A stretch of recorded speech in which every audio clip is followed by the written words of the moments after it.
Кәсіпті жасау үшін қазіргі мен айтатын едім, қазіргі мынау үлкен деңгейге көтерілген кәсіпкерлер бұл қазіргі заманның батырлары.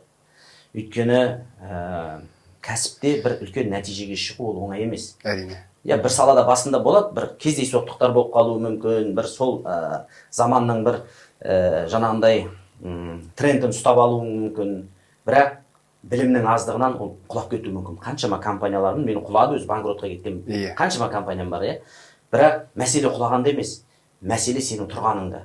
Содан бір жаңағындай сабақ алып, арқараты келесі компанияны құлатпай, келесі компанияны қалай аяққа тұрғызу. Жас бала сияқты бұл. Кішкентай балаларға еңбектейді, жүру үшін тұрады, құлайды, жүреді, құлайды, ары бері тұрып, содан барып жүріп кетеміз ғой мысалы. Адамның өмірі. Бұл кәсіпте сол сияқты. Құлайсың, тұрасың, жүресің, құлайсың, қайта тұрасың, аяғынан шалатындар да болады. Онсыз болмайды. Енді өмір болғаннан кейін, мынау бәсекелестік деген бар,